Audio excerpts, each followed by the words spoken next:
Hey everyone, if you're getting ready for that big real estate board exam, then you are in exactly the right place. We're about to dive deep into a law that is pretty much guaranteed to show up on your test, Presidential Decree 957. So let's get right into it. So whether you're studying to become an appraiser, a broker, or a salesperson, you absolutely have to know PD 957. It's just loaded with details that are perfect for exam questions. So for the next few minutes, we're going to break down the most critical points, the stuff you really need to know to help you nail that test. All right, first things first. What is this whole decree really about?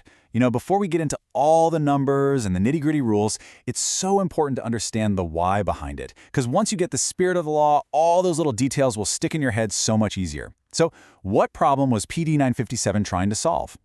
Well, the law's own preamble tells us the whole story. It was passed to deal with a very real problem. There were tons of reports of buyers getting tricked by developers who take their money but then never build the roads or the drainage, or sometimes not even deliver a clean title. So this law was created to be a powerful and really necessary solution to that. So here's the bottom line. The thing you have to remember. PD 957 is the Buyer's Protective Decree. That's its nickname. If you see an exam question asking about its main purpose, the answer is always buyer protection. It's all about regulating the industry to make sure that when a developer sells you something, they're held accountable for delivering what they promised. Okay, let's get into the stuff you will definitely see on the exam. This section is all about the numbers, the specific minimums, the percentages for subdivision design. You might want to get ready to take some notes, because these are some seriously high-yield facts right here. Let's start with the big picture, how the land itself is used. For any subdivision project that's 1 hectare or bigger, the law requires a very specific split between the land you can sell and the land you have to set aside for the community. And that brings us to the famous 70-30 rule. It's simple. A developer can sell at most 70% of the total land area. The other 30%, that's the non-saleable part. It has to be used for open spaces. We're talking about roads, alleys, and of course, parks and playgrounds. And speaking of parks, here is a number you just have to burn into your memory. While the total space for parks is a percentage, the law says that the actual area for parks and playgrounds can never be less than 100 square meters. That's a hard and fast minimum. Now that park percentage isn't always the same. It actually changes depending on the project's density. It makes sense, right? The more houses you pack into a hectare, the more open space you need. So for a low-density project, it might be just 3.5%, but for a really dense one, say over 65 lots per hectare, that jumps all the way up to 9%. Okay, here it is. This is a table I would bet money you will see on the exam. Minimum lot areas. You just got to know these numbers. For an open market single detached home, you need at least 120 square meters. For medium cost, it's 100. Seriously, make some flashcards and memorize every number on this table.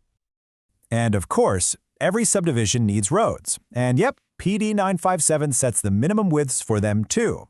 The hierarchy is pretty straightforward. Major roads need a 12-meter right-of-way, collector roads need 10, and minor roads need 8. This whole system just ensures the traffic can flow properly and everyone has access. All right, we've nailed down subdivisions. Now let's switch gears and talk about condominiums. The main idea is still the same. It's all about protecting the buyer, but the specific rules are different, and you can bet the exam will test you on knowing those differences. Okay, let's put the park requirements side by side, because this is a perfect comparison question. For subdivisions, the rule kicks in based on size, 1 hectare. For condos, it's about the number of units, so 10 or more, or if there's 1,000 square meters of saleable area. And look at the minimum park size. It's also smaller for condos, just 50 square meters. So just like subdivisions have minimum lot areas, condos have minimum floor areas. A small single-occupancy unit, like a dorm, can be as tiny as 18 square meters. For a family unit, that goes up to 22 square meters for medium cost and 36 for open market. Now, whatever you do, don't mix these numbers up with the subdivision lot sizes. So now we know the design rules, but how does a project even get to the point of being sold? A developer can't just buy a piece of land and start putting up for sale signs. PD 957 lays out a really clear, step-by-step process to make sure a project is totally legit before it's offered to the public. You have to memorize this 3-step journey. First up is the development permit. That lets them start construction. Second, the certificate of registration, which makes the project official in the government's eyes. And third, and this is the big one for sales, is the license to sell. That is the final green light, and they only get it after they prove they can financially guarantee the project's completion. So, what is this financial guarantee? It's something called a performance bond. The best way to think about it is like a safety net for all the buyers. It's a security deposit from the developer that says, hey, if I run out of money or disappear, the government can use this bond to finish building the roads and amenities I promised. This is what gives the license to sell its real power. And of course, there are numbers for the bond. The amount is based on how much it'll cost to finish everything that's not built yet. If the developer gets a surety bond, kind of like an insurance policy, it has to be for 20% of that cost. But if they put up a cash bond or something similar, it's only 10%. Yep, another key set of numbers for your exam. We've talked about land, we've talked about buildings, and the process to sell them.